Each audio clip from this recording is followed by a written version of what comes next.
Sorry for that hiccup. Can we proceed? Yes. Yes. Okay. Then the other cause of price fluctuation is the discovery. I think we are now on page 68 in the Kabuk, the notes Kabuk. Number 8 is the discovery of the raw material saving techniques, especially in the more developed countries. That these more developed countries have come up with technology that uses less and less of the raw materials used to produce a given commodity.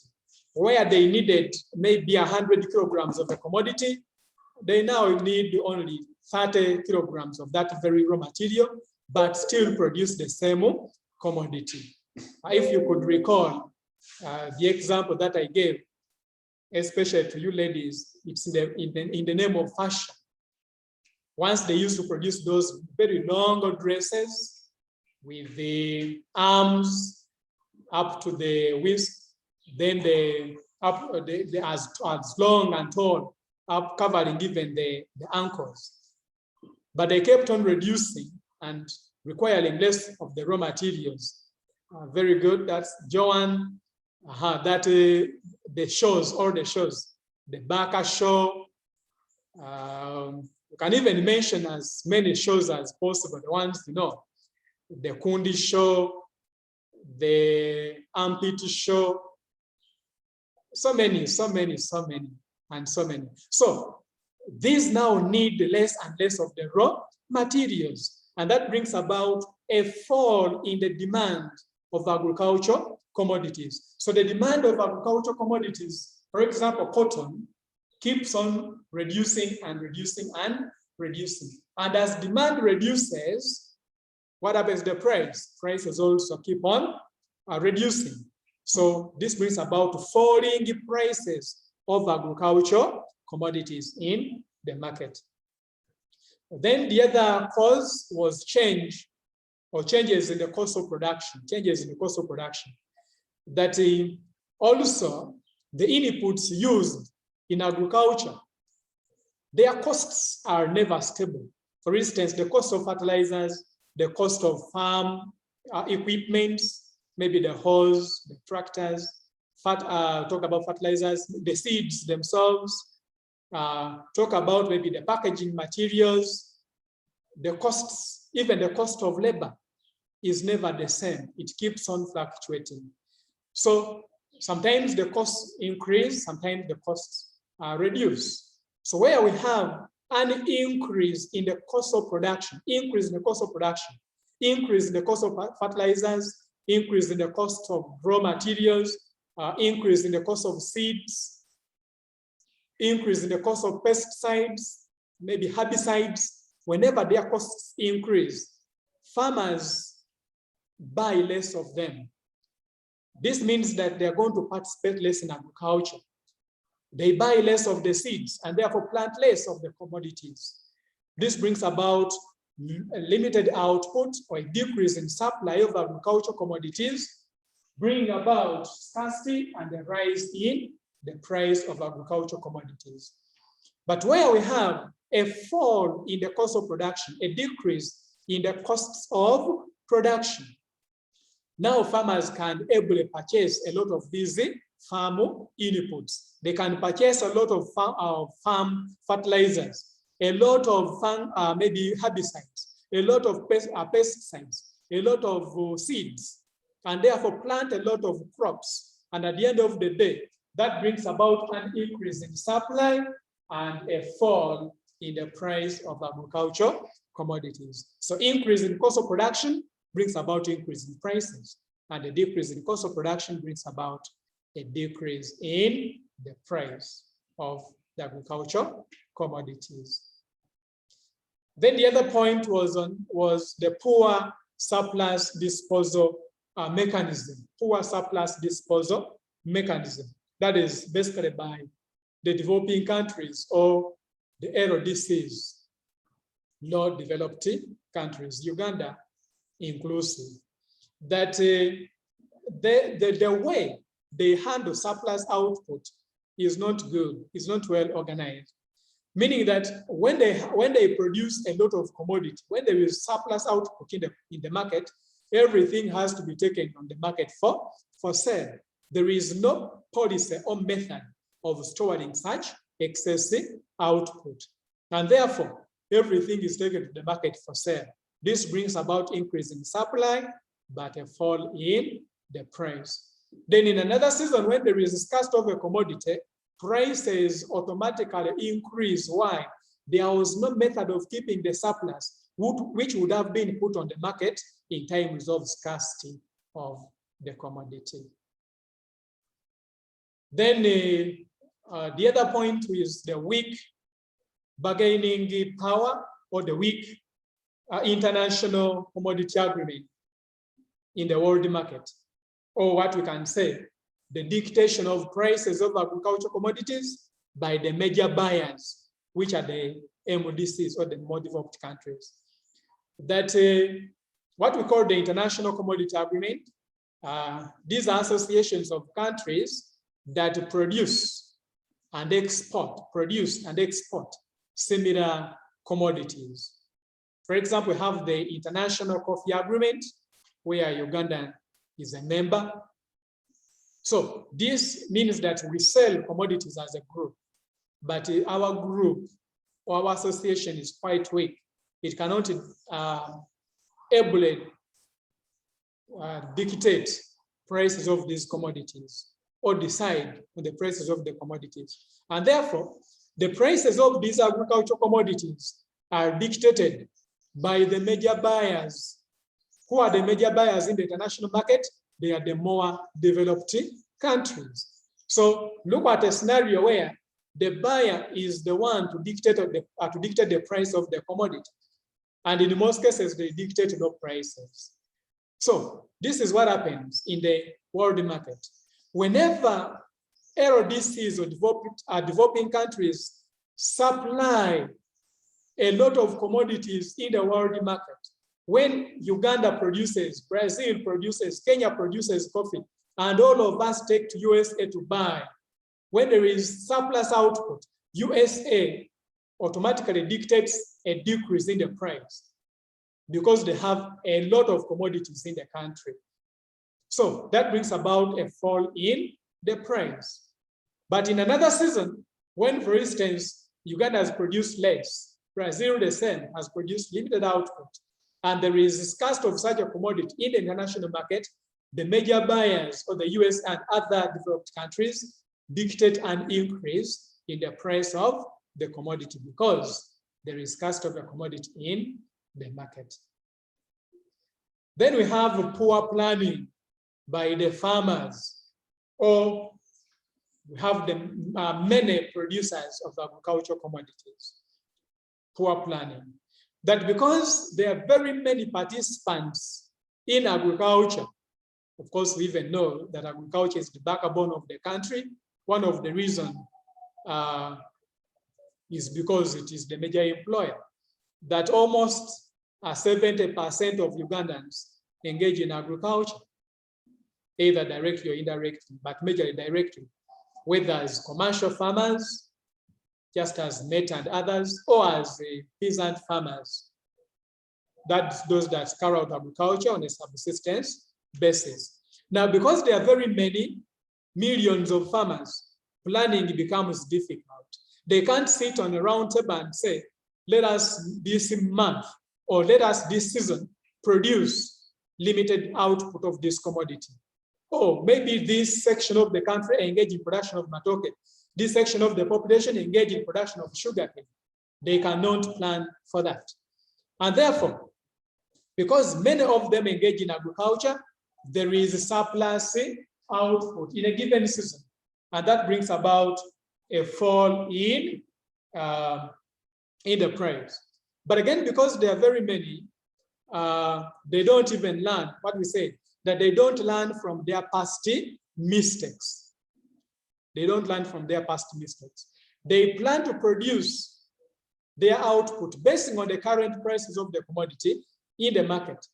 For instance, if there is an increase in the price of agricultural commodity, let us say tomatoes.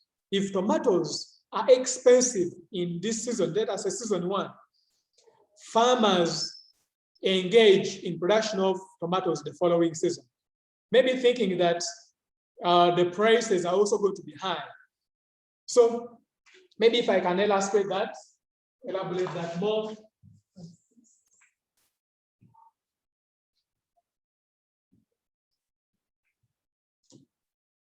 So let us say this is season 1. If season 1, we have high prices, or we have a rise in the price of, let me say, tomatoes. This is an incentive to many farmers to engage in production of tomatoes. They say, hey, it's profitable to produce tomatoes. Next season, I'm also going to engage in tomatoes. Even farmer B, even farmer number 20, even farmer number 100, with some now also going to engage in growing of tomatoes. So in season 2, what happens is that many farmers engage in growing of tomatoes. What happens to supply? There is an increase. There is an increase in the supply of tomatoes. In other words, there is a surplus output, a lot of tomatoes in the market. And this brings about a fall in the price of tomatoes. Where in season 1, a box could buy at 500,000 shillings. A box in season 2, because there are very many who engage in growing of tomatoes, a box can go for as low as only 100,000. This even much, maybe 80,000 a box. So in season 2, because there is a fall in the price, in season 3, farmers are going to get discouraged. They will say, we grew tomatoes and we could only sell at 80,000 or 50,000. So few of them are going to participate in agriculture in season 3. And because there are few who have participated, it means that there is scarcity of a commodity, or there is going to be scarcity of a commodity in the market. And that brings about an increase in the price. So prices will keep on falling and increasing because farmers cannot plan. Agaba and Angloid, do you have a question?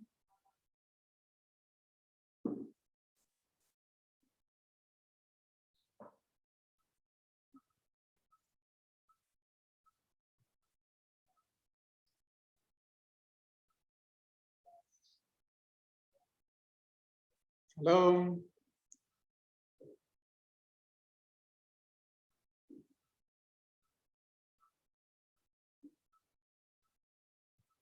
I can't hear you, so meaning that maybe the question has disappeared. Okay, we can proceed.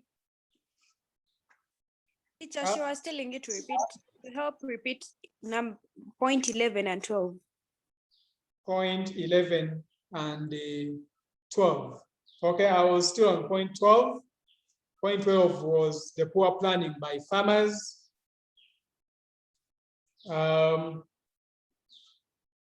I say that because farmers are very many, planning becomes difficult. And these farmers, I said that they don't learn from their past mistake. They plan to produce their output based on the previous prices of commodities in the market. So this is what I say that if in season 1, there is a rise in price of tomatoes, a box going for 500,000 shillings, that is an incentive. It induces these farmers to engage in growing of tomatoes. So in season 2, very many farmers are going to engage in growing of tomatoes. And that brings about an increase in supply of tomatoes So there is surplus of the tomatoes in the market, and hence a fall in the price. So what will happen in the season 3 is that because they sold their commodities at a low price, farmers are going to get discouraged. So few are going to participate in growing of tomatoes in season 3. So, and that brings about scarcity of the commodity and a rise in the price of agricultural commodities. Then for point number 11, that was the weak international commodity agreement in the world market. Weak international commodity agreement. And I say that our international commodity agreement, it's an association of countries that produce and export a similar commodity. Produce and export a similar commodity.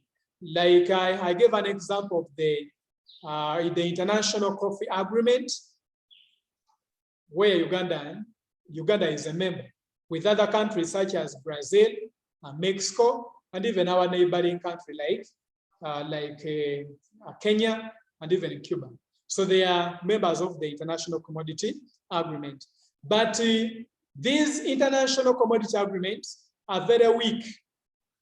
They cannot stand and bargain for higher prices. So meaning that as Uganda is selling coffee, it sells through that international coffee agreement. But this agreement or association is so weak. And therefore the prices are determined by the major buyers, who are the more developed countries like United States of America, Germany, Britain, and even other European countries. Therefore, these major buyers dictate prices depending on what we, the LDCs, have supplied onto their market. Whenever we supply more of the commodities, Uganda has produced coffee, Kenya has produced, Brazil has produced, Mexico has produced, and where do we sell our coffee? All of us, we sell our coffee to USA. That's where we take our commodities to. So whenever there is surplus out of these commodities in the international market, the major buyers dictate a fall in the price, or they reduce on the prices at which they buy our commodities.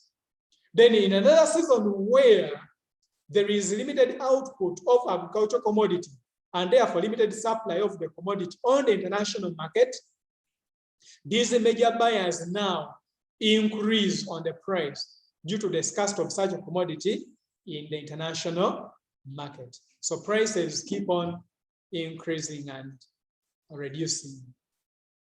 So hope I've answered that. Okay, then the other point, I think number 13, was substitution of agricultural commodities with synthetic products, such as nylon, silk, polyester, among others. So these substitute agricultural commodities, especially in fact it is majorly cotton, that instead of using cotton to produce maybe shirts or skirts or blouses or any other thing that could be made out of cotton, the aim of this is all the producers have now replaced cotton or substituted cotton with these synthetic products. Synthetic means that they are factory made. They are not just planted, they are made out of oil. It's oil, or these are oil byproducts, the nylon, the polyester, and even silk. So this brings about a fall in the demand for agricultural commodities, a fall in demand for agricultural commodities, because less of them are now demanded for. So a fall in demand brings about a fall in the price of agricultural commodities, hence falling prices of agricultural commodities, especially in the international market. Then the last point, or the last cause of fluctuation in prices of agricultural commodities, is that agricultural commodities form a very small percentage of inputs that are used in production of manufactured goods. For example, vehicles. I remember in class asking you to mention some of the items that are made, or some of the car parts that are made out of agriculture, or that are made out of agriculture or agricultural commodities. If you look at your parents' car, which items are made from agricultural commodities, agricultural products? And some of the answers give where maybe the car tires, or car tubes, or car tires. Almost all the other things are not out of agriculture. And even nowadays, due to even our point 13 substitution of agricultural commodities, even many of the car tires are not 100% are made out of rubber, or agricultural rubber, or natural rubber. Much of them, 50% is natural rubber, 50% is synthetic rubber. So the car tires probably are the only ones. Just a small percentage of agricultural commodities form what we call the manufactured goods. So this means that the demand for these agricultural commodities is inelastic. Less of it is demanded. And therefore, even if the prices increase or fall, the demand for agricultural commodities does not change much as such. So those were the causes of fluctuation in prices of agricultural commodities. It was just a recap of what we had looked at in class before we went for the lockdown. Then from there, let us look at the effects of agricultural price fluctuation in an economy, or even in Uganda. What's the end result of the fluctuation in prices of agricultural commodities? And I remember saying that in economics, when we talk about effects or implications or outcomes, they are ever both positive and negative, and we even separate positives from negatives. That's the general view in other areas. But under fluctuation in prices of agricultural commodities, we rather not, or we do not separate positives from negatives. We present them as general effects, because within that very effect, we have an advantage and a disadvantage. Many of the effects, much of the effects, within the point itself, there is a good side and a bad side. Though there are some points that are already biased to the negative side, as we are going to see. And also, much of these points, or much of the effects, bear fluctuation in, because they are also brought about by fluctuations in prices. So even in point statement, we bring in the idea of fluctuation in many of the points. Not all the points, but many of the points. We bring in the idea of fluctuation in, or instabilities in. So these are some of the points. I understand in one of the groups, we had looked at some of these effects, but let me go through them once again. Briefly, I'm going through these effects of fluctuation in prices of agricultural commodities. The first one is fluctuation in terms of trade, or instabilities in terms of trade.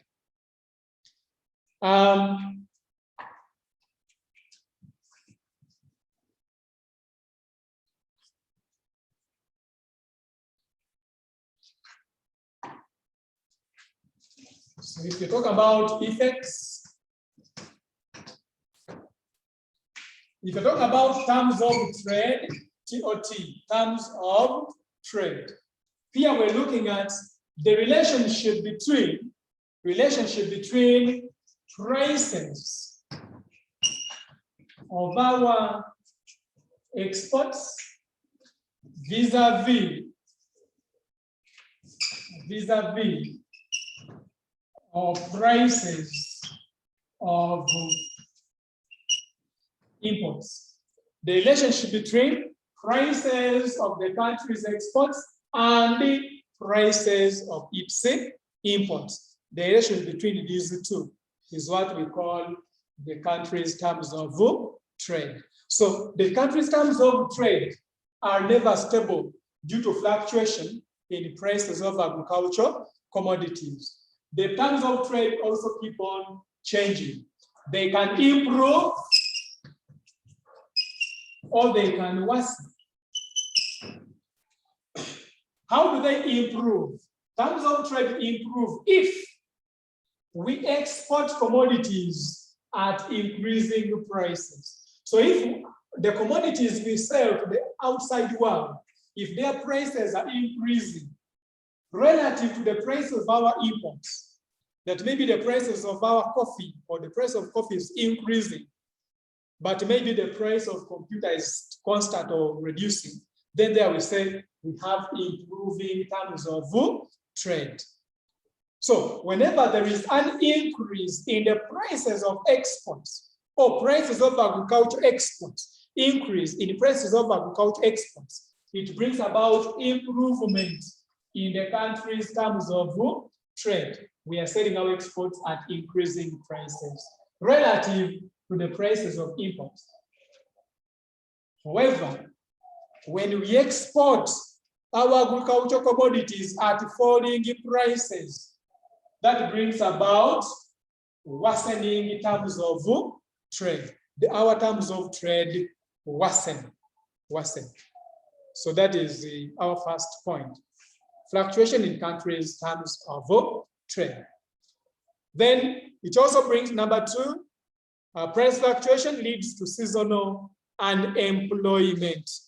Those who are following the book, page 610-9, number two, that word is seasonal unemployment. Those who have not yet made that correction, you can make it. Seasonal unemployment, not just employment, but seasonal unemployment. Have you made that correction?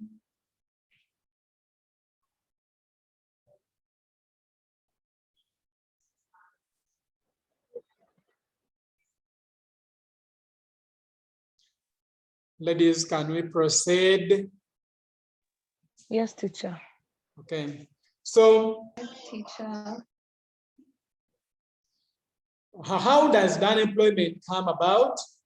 This is especially in times of falling prices of agricultural commodities. The farmers get discouraged, they get frustrated and abandon agriculture. So they decide not to participate in agriculture anymore. And that brings about seasonal unemployment. Or they may decide not to engage in agriculture in the next season. For instance, if a farmer grows his maize today and sells a kilogram of maize at only 100 shilling, like it was, I think, last year, or at only 100 shilling a kilogram of maize. So many of them get discouraged and say, I'll not participate in agriculture the next season. So that means that they're going to become unemployed. And that is what we call seasonal unemployment. So it also brings about fluctuation in incomes of farmers. Fluctuation in incomes of farmers. So how does this one come about? Whenever farmers sell their commodities at increasing prices, they earn more incomes. But when they sell their commodities at falling prices, they earn low incomes. So their incomes increase and fall depending on the price at which they sell their commodities. It also brings about fluctuation in the country's balance of payment, or BOP. So this was TOT, terms of trade. Now we're talking about balance of payment. Balance of payment, for which is talking about earnings from abroad and a relationship between the country's earnings from abroad, or the difference between the country's earnings from abroad, basically from basically not limited to, but basically the earnings from exports relative to the country's expenditure on imports. So that is the country's balance of payment. The difference between the country's earnings from abroad and the country's expenditure. In other words, it's expenditure abroad. And that expenditure abroad is basically on imports. Though there are some other expenses, as we shall see, under international trade, a subsection where we shall look at balance of payment in details. So our major earnings from abroad is basically from exports, though we could also have some other capital inflows and other things. Then our expenditure abroad, we can even spend on other things like debt repayment, but our major expenses abroad go to imports. So the relation between these two is what we call the country's balance of payment position. So the position can also improve. We can improve on the position, or the position can also worsen. When we have more earnings from abroad compared to our expenditure abroad, that is good for the country, and that improves on our balance of payment. How does that one come about? That comes about if we sell our commodities abroad at rising prices. So if we sell our cotton at rising prices, we earn more from abroad. We get or receive much of the incomes from abroad, foreign exchange earnings from abroad, relative to what we spend abroad, and that improves on the country's balance of payment. But in seasons when we export commodities at falling prices, it means that we shall have low earnings from abroad. The low earnings from abroad relative to our expenditure abroad worsens the country's balance of payment position. So the balance of payment position is also never stable. It improves and worsens depending on how much we sell our exports in the international market. Then also it brings about a fluctuation in government's revenue. So the government's revenue is also never stable, especially what it gets from taxing farmers. So how does this one come about? Whenever farmers sell at increasing prices, they earn more income, which the government taxes and therefore generates more revenue. So this is what we mean.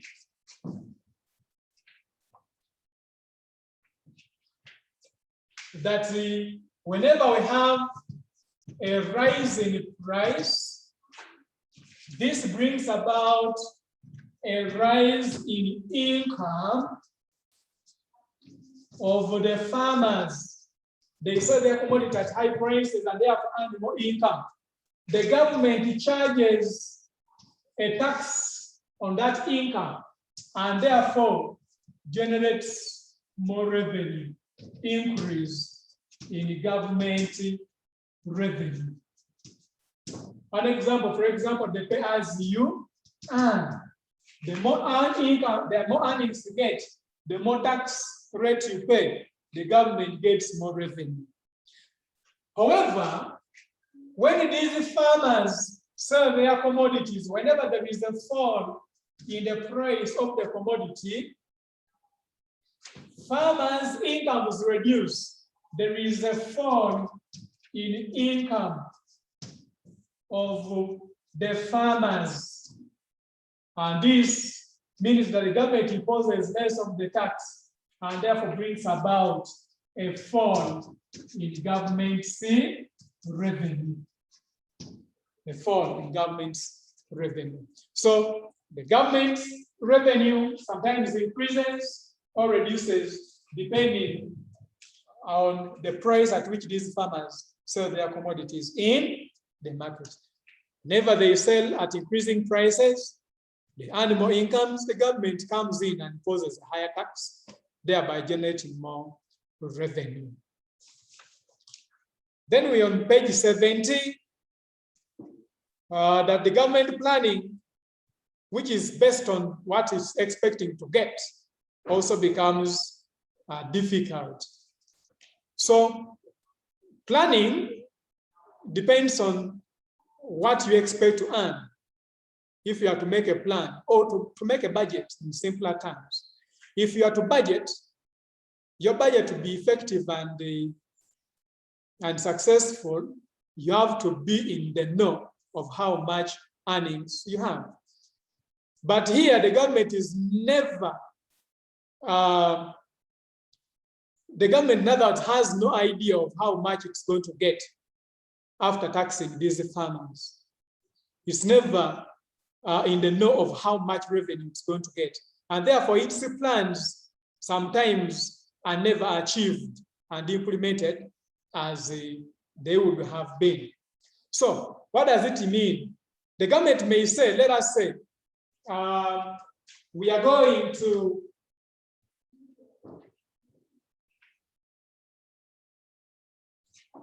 maybe construct roads, maybe 10 roads in the town, maybe you're going to construct hospitals, maybe even to bring in some vaccine for the country. How much? Maybe 10 billion. But this is what is planning to do. So this is the planned expenditure.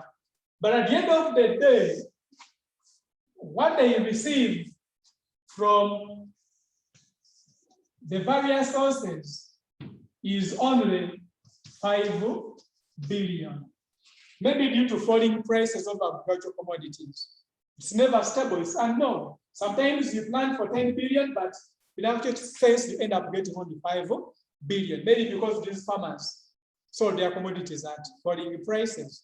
Or maybe you exported our coffee at falling prices. So our targets as a country or as a government can never be achieved, or it is made quite difficult. Why? Because we are not sure of how much we are going to receive after taxing these individuals or the sector as agriculture.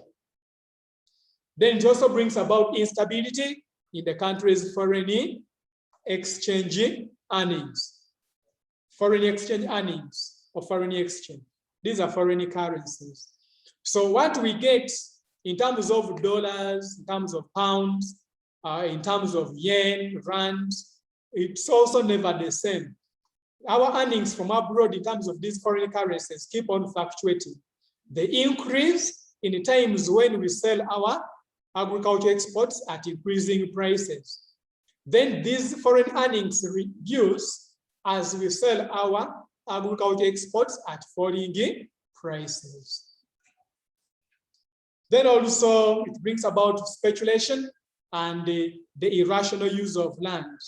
Then land is sometimes irrationally used by the farmers, not fully put to use or to its maximum usage. Why? Just as we said that these farmers can easily get frustrated due to falling prices. So in a season, if this current season, prices are falling, in the next season, they don't get engaged in agriculture. So they will abandon agriculture and therefore land remain idle and redundant. It's not be put to its proper usage. Number 9, it also brings about rural-urban migration and its negative effects. Remember I say that whenever we are presenting this point as an effect, it's in most cases it is a negative. Urban migration, sorry, it's negative. So endeavor to add that phrase or statement that and its negative effects. Don't just say it brings about urban migration. Add on and its negative effects. So how does it bring about urban migration? This is especially in times when prices of agricultural commodities are falling or falling prices of agricultural commodities. These farmers get discouraged. They abandon agriculture. they leave rural areas. Remember, agriculture is basically carried out in rural areas. That is in Uganda. Much of agriculture takes place from rural or in rural areas. So as farmers abandon agriculture, they leave rural areas, urban areas, in hope of getting better paying jobs or better employment opportunities. But as many of them come to urban areas, then the evils set in, like the high crime rate in urban areas, even open urban unemployment, as so many get no chance of getting employed. Then it also brings about instabilities in the exchange rate for the country's currency. The exchange rate for the country's currency is dictated by the supply of the foreign exchange in the country.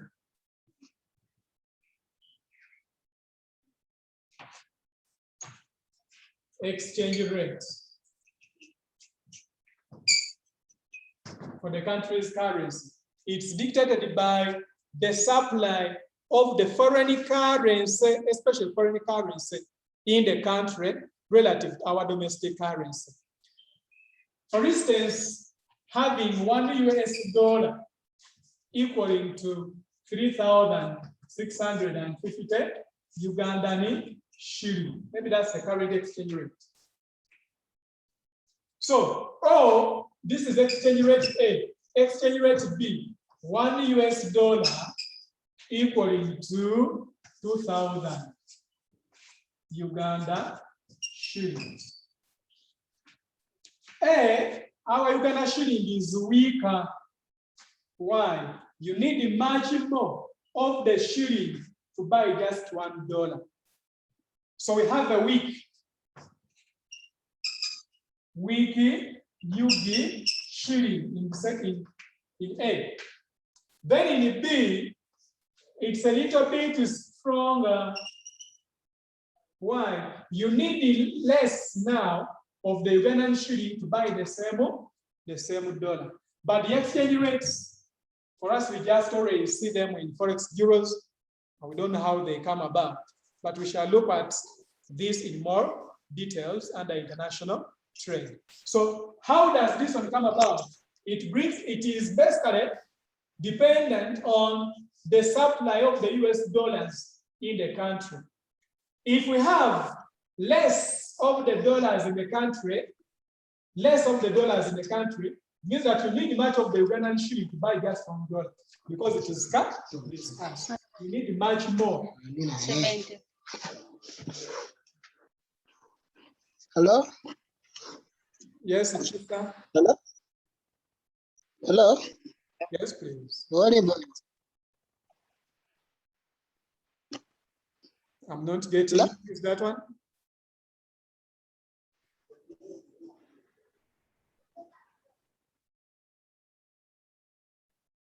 Okay. So I was trying to explain the exchange rate and how it is never also stable. I was saying that the exchange rate, you have exchange rate A and exchange rate B. In exchange rate A, our Ugandan shilling is weaker. Why? We need much more of it to buy just $1.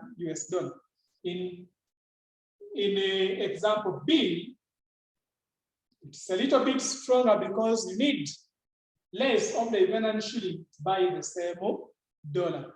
So I was saying that the exchange rate is basically determined by the supply and the demand for the foreign currency or the dollar in the country. When we have less of the dollar, that's why you have instance A. If we have less of the dollar, it means that you will need much of the Ugandan shilling to buy the same dollar because it is scarce. So this is brought about if we sell our commodities at falling prices. If we sell our commodities at falling prices in the international market, we receive less dollars. They become scarce in the country, and that brings about weak currency, or lowers the exchange rate for the country's currency. Then another season, if we sell our exports at rising prices, we receive much of the dollars. The supply of the dollars increases in the country. They are quite much available, and meaning that you now need less of the Ugandan shilling to buy the same dollar. And this makes or increases on the exchange rate for the country's currency, or makes the Ugandan currency stronger. But just as I said, yes, Agaba. I haven't understood that. Pardon, please. I haven't understood that. Could you please repeat it? Okay. The point is talking about the instability in the exchange rate for the country's currency. In the Kabuk, we have that as the price of agricultural commodities increase, the exchange rate for the country's currency increases due to the increase in supply of foreign currency in the country.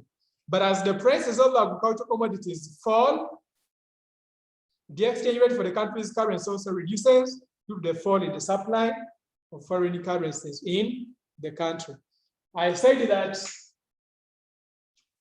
we have I have two instances here.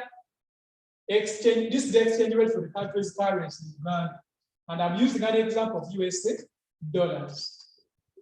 Instance A, $1 US is equivalent or buys at 3,650 Ugandan shilling.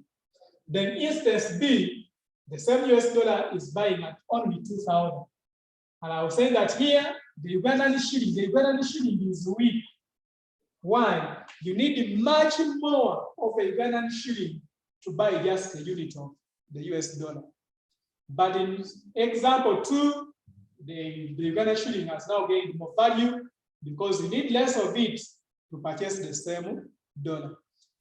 But what brings about this? Of course, we know that the Ugandan shilling, or the value of the Ugandan shilling vis-a-vis the dollar, is not the same every day. In fact, some of you who go to forex bureaus or to banks, you could notice that the exchange rate changes per hour or per day, if we can say per day, on a daily basis.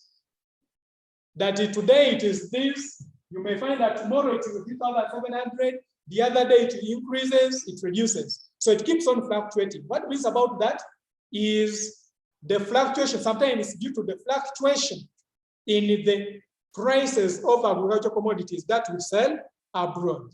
And that brings about, or it influences the supply of the foreign currency. In example A, what brings about this? It means that if we sell our coffee at falling prices, let me say falling prices of our exports. If we sell at falling prices, it means that we're going to earn limited dollars. We are selling our coffee at a cheaper price. We earn less dollars. If we have less dollars, if dollars are scarce in the country, it means that you will need much more of the Ugandan shilling to buy the dollar because it is scarce in the market. Hope I'm clear there. Then, in another season, Not clear. then another season, season B, when we export our commodities at rising prices, we earn more dollars in the country. So the dollars become, in other words, abundant, so much available. There is increase in supply of the dollars in the country, and that makes them cheaper in terms of Ugandan shilling. But just as I said, I'll explain more of this point when we talk about international trade.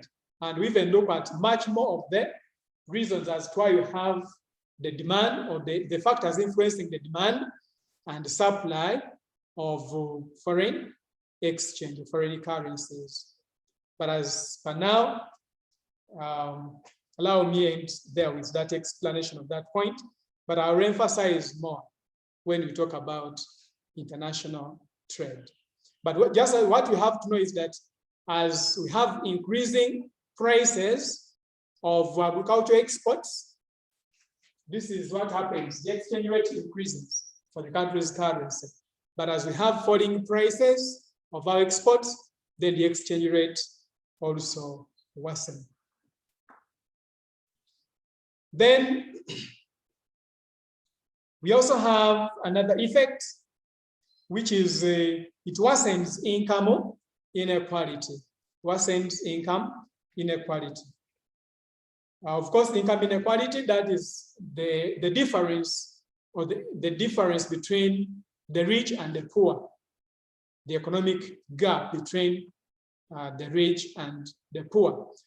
So a price fluctuation worsens that gap, the rich getting richer and the poor poorer. So this happens whenever these agricultural farmers, agriculturalists, sell their commodities at falling prices. They therefore earn less incomes compared to the incomes earned by other workers in other sectors. For example, those engaged in industrial activities, their incomes are always stable, but farmers' incomes are never stable and sometimes are falling in times when they sell their commodities at falling prices. Then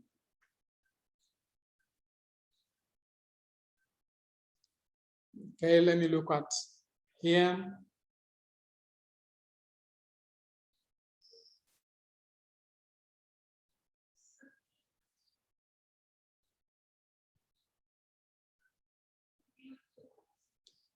Okay.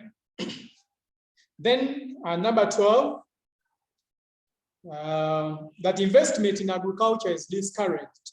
Investment in agriculture is discouraged. Why? Farmers get frustrated, especially when they sell their commodities at falling prices and earning less from all their endeavors. So you have put in all your energy, but season comes during harvest time, you sell your commodity as a farmer at falling prices. So a farmer gets frustrated and abandons investment in agriculture. And that in the end brings about a decrease in agricultural output. So those are some of the effects of fluctuation in prices of agricultural commodities. Those are the effects. Okay.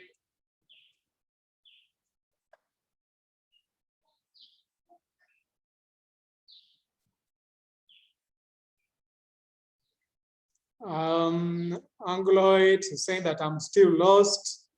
My God, you shouldn't get lost on only one point. Probably that was, I'll try to explain more. I'll explain more of that. I said when we look at international trade, the point may be quite difficult at this stage because we haven't looked at exchange rates. The next time someone will ask is, why is the US dollar increase and fall in the market? And I'll say that I'll explain more of that when we look at international trade. If time allows, yes, I think we have some 10 minutes. We can look at, there is a question there that suggests measures that should be taken. Of course, questions to do with the suggestions and measures, always take note of the tense used. Are they telling you to suggest? Are they telling you to explain measures being taken, or the measures that have been taken or being taken? So always take note of the tense. So these are the measures of reducing fluctuation in prices of agricultural commodities. Measures, we are on page 71. So what can we do to reduce fluctuation in prices of agricultural commodities? So our measures should address the following. In other words,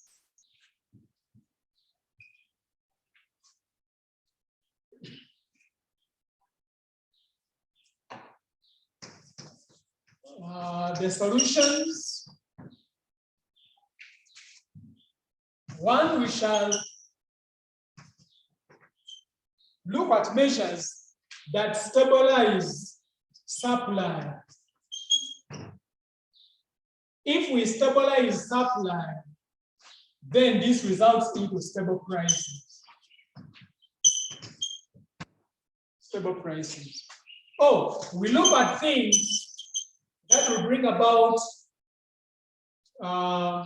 increase in demand. Increase in demand.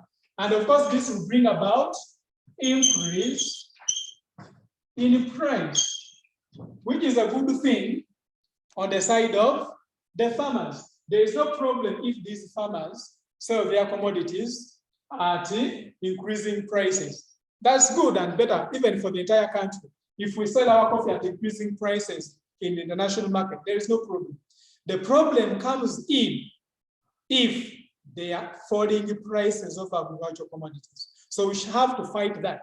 Fight a fall in the prices of agricultural commodities and maybe bring about an increase in the price. So many of the points, many of the solutions are geared towards stabilizing supply or increasing the demand for agricultural commodities. Many of the points are either going with A or going with B. Many of them, not all of them, but many of them. Either they are stabilizing supply. If we stabilize supply, then we have stable prices. If there is increase in demand, then you're increasing the price of the agricultural commodities, which is also good for the farmers and for the country as well. Our first point, our first solution or measure is use of price control. I think that is our next topic on page 73. We shall look at that hopefully another time of meeting. So, use of price control. This is basically through minimum price legislation, where the government has to come in and fix the price of agricultural commodities at a price which is above the equilibrium price, such that it becomes illegal for these buyers to purchase a commodity at a price lower than the one set by the government. So this is what we mean by minimum price. Shall look at it more. This is what we are saying. This is the price origin, and this is the quantity of the commodity produced. We have forces of demand as well as forces of supply. We have equilibrium price, which is the PE. Let me talk about a commodity such as coffee, such as maize. A kilogram at equilibrium, let me say, the equilibrium price in the market, or the market price of maize, could be at 500 shillings. That is the equilibrium price, the price at which it is bought from the farmers. Now, this could be a very low price, a very low price for the buyers or for the farmers. It frustrates them. So what the government has to do is to come in and fix the price above the equilibrium. So the government can come in and fix a price above the equilibrium price. Maybe says, from today onwards, it is 2,000 shillings. That whoever is buying a kilogram of maize, you should buy it at 2,000 shillings. That should be the minimum. It becomes now illegal for anyone to buy maize at a price below the one fixed by the government. That's why we're even calling it a minimum price. You can't go below the minimum price, which is fixed by the government. So this one now protects the farmers from being cheated by these buyers, or it even prevents the prices from falling, because even if now there is plenty of supply of a commodity in the market, plenty of supply of maize in the market, prices can't fall below 2,000, which is fixed and set by the government. So that prevents fluctuation in prices of agricultural commodities.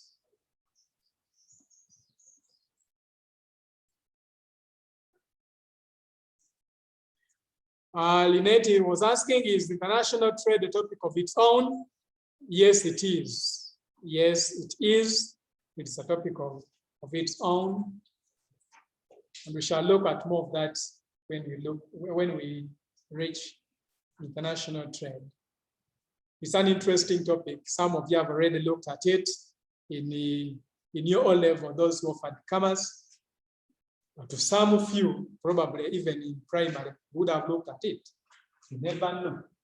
So that is our first solution. Our first solution, which is use of price control. Then our second measure or solution is improve upon the transport system. I'll also send a caution there on that point.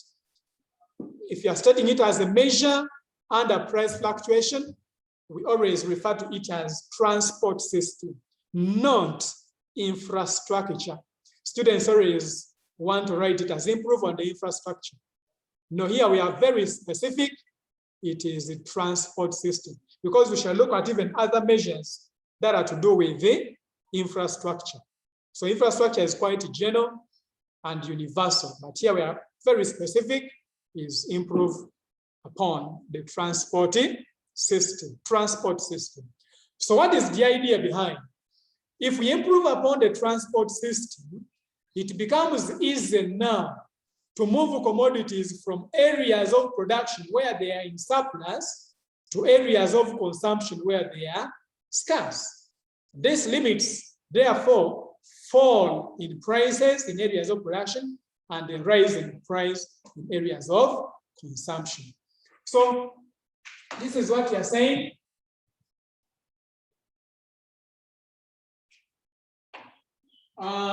That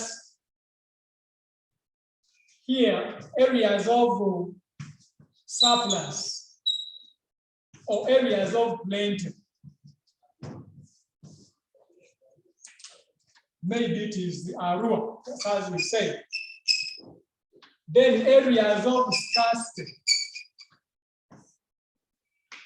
maybe Kampala.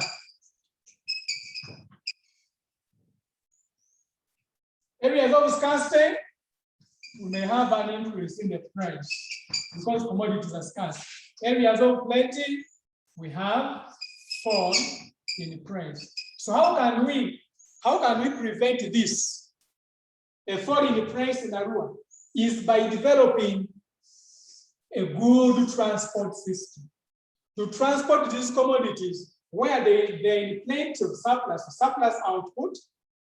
They will therefore remain with what is demanded there. So we do away with the surplus output. If they demanded 20 kilograms of beans, we only leave them with 20 kilograms. So that the surplus is taken to Kampala where it has been scarce.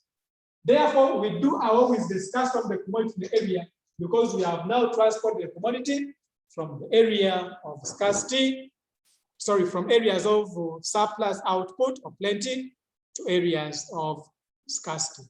And that enables us to reduce or control fluctuation in prices of agricultural commodities.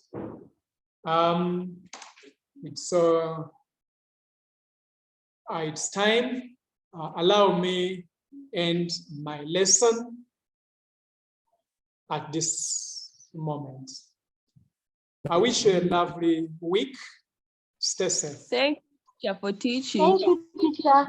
Thank you so much, teacher. Okay.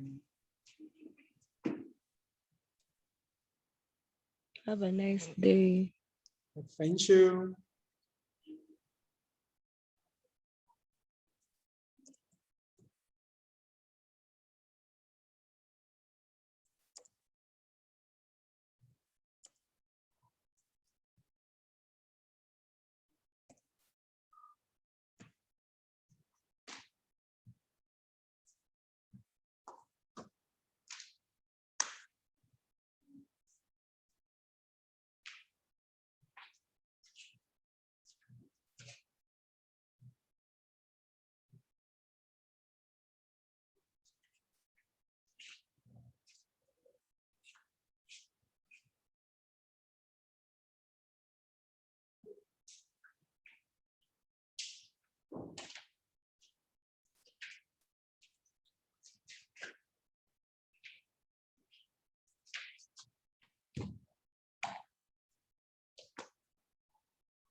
tips.